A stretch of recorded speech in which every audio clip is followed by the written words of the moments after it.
สบายดีทุกผู้ชมกลับมาพบกับช่องทอกันนิวและใน EP นี้เราจะเก็บเอาข่าวที่มันมีสาระมันมีประโยชน์เอามาฝากท่านผู้ชมหรือว่าเอามาฝากไว้เตือนสติฝากไว้เป็นอุทาหรณ์ก็เป็นไปได้เนาะเพราะว่า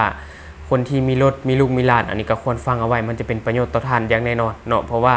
ในช่วงที่ผ่านมามีชาวลาวคนหนึ่งได้ข้ามไปฝั่งไทยเนาะพร้อมลูกอยู่ที่จังหวัดหนองคายเมืองอำเภอเมืองหนองคายเนาะบ่ฮู้ว่าไปเฮ็ดหยังอันนี้ในข่าวเขาเจ้าบ่ได้เขียนเอาไว้ที่ว่ามีชาวลาวไปจอดรถไว้ที่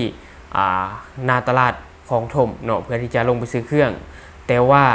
ปะลูกอายุ2 ขวบแล้วก็กระจายรถไว้ในรถเพื่อที่ตัวเองจะออกไปซื้อของกินในตลาดเนาะแต่สุดท้าย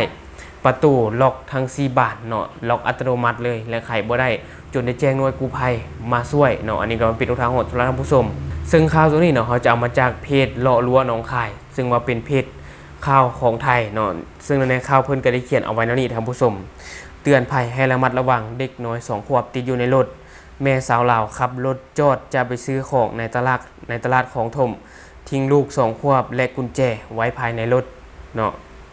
สุดท้ายประตูล็อกอัตโนมัติทุกบานกู้ภัยช่วยใช้ระยะเวลาในการช่วยเกือบชั่วโมงท่านผู้ชมก็คือเมื่อเวลาประมาณ 5 โมงเย็นของวันที่11 พฤษภาคมที่ผ่านมาเนาะเจ้าหน้าที่หน่วยกู้ภัยประจักษ์หนองคายได้รับแจ้งจากชาวบ้านว่ามีเด็กติดอยู่ในรถยนต์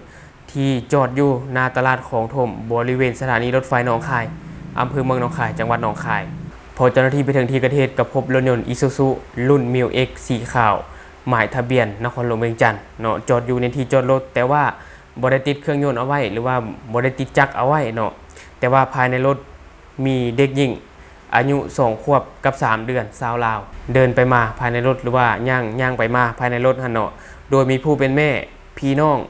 พร้อมเจ้าหน้าที่เร่งให้การช่วยเหลือเป็นการด่วนเนาะแต่ว่ายังโชคดี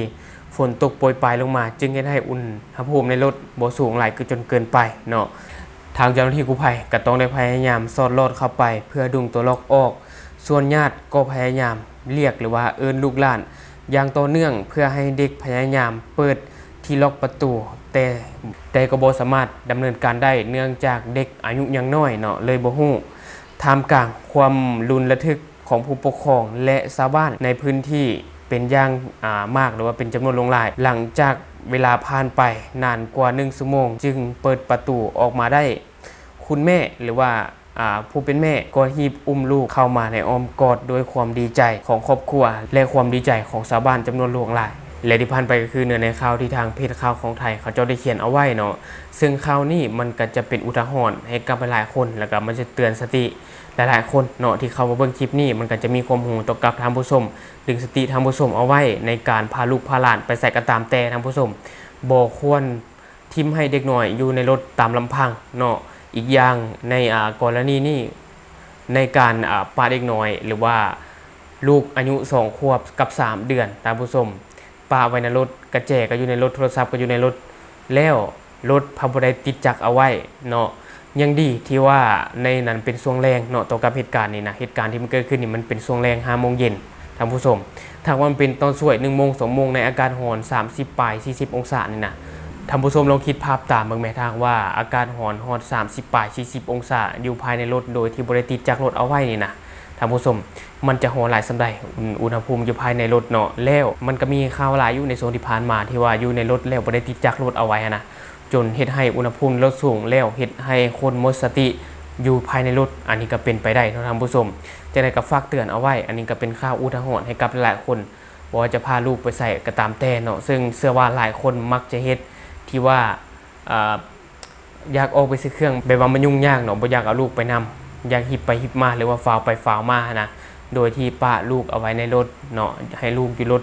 ตามลำพังแล้วก็จะรถก็ไว้ในหั่นยังคิดนี่นะก็จะรถก็ไว้ในแล้วก็ประตูก็ล็อกอัตโนมัติเลยล็อก4 ด้านเลยสุดท้ายได้แจ้งหน่วยกู้ภัยให้มาช่วยเนาะก็ยังถือว่าเป็นข่าวดีที่ว่าเจ้าหน้าที่กู้ภัยของไทยยังมาถึงทันเวลาเนาะก็คือยังไวแหละมาช่วยให้การช่วยเหลือจนสุดท้ายทุกคนปลอดภัยเนาะอันนี้ก็ถือว่าเป็นเรื่องที่ดีที่ว่ามีการช่วยเหลือซึ่งกันและกันเนาะนี่แหละอันนี้ก็เป็นข่าวเตือนเอาไว้ในช่วงที่ผ่านมาเฮาเห็นหลายอยู่ท่านผู้ชมที่ว่ามีคนอยู่ในรถแล้วอากาศมันร้อนอุณหภูมิลดสูงเกินไปเฮ็ดให้คนขาดสติเนาะและในเคสนี้เนาะอันนี้ก็บ่ฮู้ว่า คนลาวดังกล่าวไปไทยหันไปในจุดประสงค์อย่างเนาะไปซื้อเครื่องบ่หรือไปเที่ยวอันนี้ก็บ่แน่ใจคือกันเพียงแต่ว่าเขาเจ้าเขียนข่าวออกมาก็คือว่าไปตลาดเนาะไปตลาดของถมอำเภอเมืองหนองคายจังหวัดหนองคาย เพื่อที่จะไปซื้อของกินแต่ว่าก็คือจะฟ้าวไปฟ้าวมาเลยบ่ได้เอาลูกไปนำปล่อยให้ลูกอยู่ในรถคนเดียวตามลำพังโดยที่บ่ได้ติดจักรรถเอาไว้แถมกระจายรถก็ยังเอาไว้ทางในอีกเนาะและบัดนี้หวังว่าใน EP นี้ก็จะเป็นอุทาหรณ์สำหรับหลายคนเนาะที่พาลูกพาหลานไปใส่กระตามแต่เนาะไปเที่ยวไปตลาดตะลี่ไปโรงแรมโรงเรียนเนาะไปเวียงหยังกระตามจอดรถแล้วลงจากรถจะดีกว่าเนาะพากันลงจากรถแล้วจัง